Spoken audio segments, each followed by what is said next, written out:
everything you want, but you can't have. Number one regret, no takebacks. The hole in your chest, that's payback. Payback, yeah, you better take that. You could call me selfish and critical, I could take the blame. Just like I could take a match and send it up in flames. Don't say I didn't warn ya, this might hurt, but that's just karma. Better take that. Call it payback. Don't say I didn't warn ya. Stay mad, I know you wanna. This might hurt, but that's just karma. That's just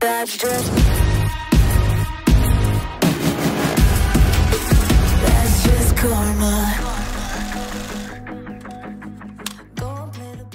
Motor ba ni Rusi na pang araw-araw, pang negosyo, pang hanap buhay at pang pasada ang hanap nyo?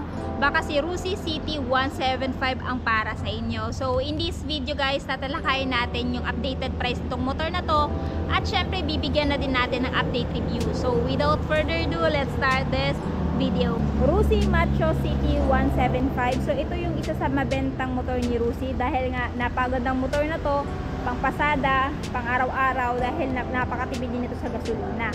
So pagdating sa kulay guys is color black with a combination of yellow, white and red. So dito sa front, ayan, decals to guys. Ito may nakalagay dito na macho, talagang macho yung itsura niya guys, ano. Tapos meron siyang combination na red, black, maging dito, ayan, tapos silver.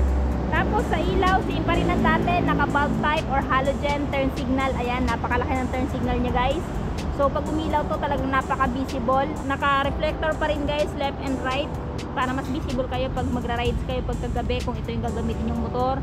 Tapos meron din siyang pride of ownership dito, meron pangalan dito na Rusi. Suspension ginamit, ganun pa rin, telescopic with rubber boots para safe yung telescopic nyo kung idadaan nyo to sa off-road, para hindi madali matamaan ng mga bato-bato. Ayan, naka-rubberize yan guys, no? Tapos sa front fender, naka chrome, ayan, stig, napaka stylish din niya guys, ano, sa personal. Tapos sa gulong naman, meron siyang tire size sa front guys na 2.75 by 17, tube type pa rin, hindi pa rin siya naka tubeless, naka spoke or naka yantas, ayan. And braking system is drum brake. Ayan, same pa rin kagaya ng dati, wala pa naman din pinagbago. Tapos this one guys is naka Euro 3 compliant na. So napaka environment friendly na din ng buga ng usok nitong si Rusi Macho City 175. Sa side view, ito guys, ito yung itsura niya at yung specs niya, ayan, pa-pop out ko na lang sa screen. Naka-naked po yung kanyang handlebar guys. And sa mga buttons and switches naman, sa left side, dito na muna tayo, nandito yung kanyang high beam, low beam, ayan, turn signal, switch off, tapos yung kanyang horn.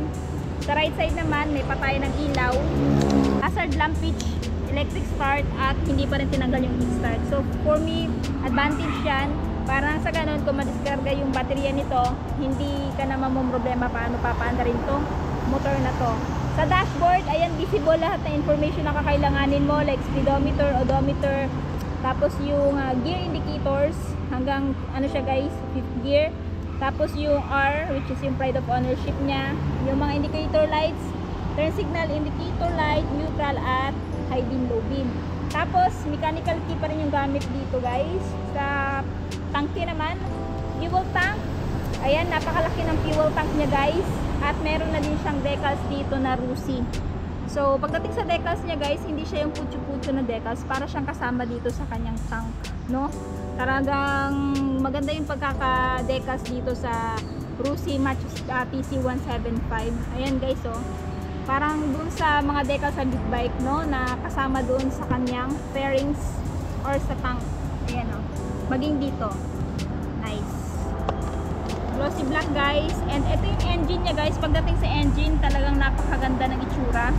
Na-chrome dito. Tapos dito may naka-engrave na Rusi. Tapos ito yung cambian niya guys. 5-speed manual transmission. Foot peg ng driver. Tapos ito yung kanyang side stand, center stand, at saka yung foot peg ng angkas. Ayan. So, dito tayo guys sa upuan ng driver tsaka ng angkas guys. Naka leather type. Ayan. Tapos, maganda yung pagkakagawa. Generous din yung seat cushion. So, sa mahabang biyahe, hindi na masyado sasakit yung puwet mo or puwet ng angkas mo. Tapos, ang nagustuhan ko pa dito guys, meron siyang bracket. Or parang grab bar ng angkas. No? So, kung merong available na bracket or kung halimbawa gusto nyo magpalagay ng top box dito at may available na bracket kay Rusi, pwede na din po kayong magpalagay ng top box dito. Ayan, naka-chrome din po siya.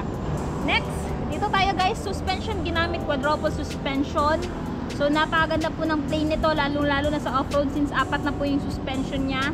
Smooth na lang din po yung rebound nito. Tapos, sa chain cover naman, plastic. Ito yung kanyang chain guys. Napakaganda. No? So, tire size sa likod guys is meron siyang tire size dito na ayan, 3.00 by 17. So, for me, napakaganda na po ng tire size niya sa likod. So, kung halimbawa, gagamitin nyo to sa bukid, highly recommend na palitan nyo na lang to ng semi-black tire or yung parang may spike. Kasi yung nagamit kong Rusi TC 175 dun sa Mawab guys, Davao de Oro, bukid talaga dun. Siya guys, naka-spike, kaya napakakapit din ng gulong sa off-road, no? Tapos dito sa tail, valve type pa rin, meron din siyang malalaking mga turn signal, so visible yan pagkagabi. Pag halimbawa pinailaw mo talagang, ayan, kitang-kita mo yung turn signal lights niya. Tapos ito yung kanyang tambucho guys, na naka-Euro 3 compliant na. Chrome yung kanyang hit guard. Ayan, meron na din nakaukit na Rusi. Tapos foot peg ng angkas. Tapos yung kickstart niya guys, ayan. Good thing na naka-rubberize to, nang sa ganun pag halimbawa pag-kick niya tapos bumalik sa paa niyo hindi masyado masakit. Kasi merong kickstart na walang rubber, tapos pag tumatama sa paa napakasakit, pero ito hindi na masyado. Ayan o, kasi naka-rubberize na siya. Tapos sa mga nagtatanong, carb type pa rin po siya. Ayan o. Ayan, spec ng driver at yung brake pedal. So sa height ko na 5'5 guys, abot na abot natin si Rusi TC 175. Tapos kung meron naman kayong height na mga 5'4", 5'3", kaya nyo pa rin po itong abutin. Yun nga lang, medyo nakatipto po tayo dito. So, natapos na nga natin ikutan si Rusi Macho TC 175. So, kung interested po kayo dito sa motor ni Rusi, ito po ngayon guys ay merong updated price na 48,500 if bibilhin nyo po ng spot cash. Pero kung gusto nyo ng hulugan, ang kinaganda dito guys, naka-promo sila. So, wala na pong down payment, straight monthly na lamang po na 2,520 at syempre meron din po siyang rebates na 300. So itong motor na to guys is available lamang dito sa Purok 3, Salvacion, Panabo City. So ayan po yung kanilang store, napakalaki. Makikita nyo po yung store nila sa gilid ng daan, pagitan lang ng Panabo at Carmen. So yan guys, I hope na gusto nyo po itong video na to, at kung nagustuhan nyo, please don't forget to like, subscribe, comment, share. Ride safe and God bless.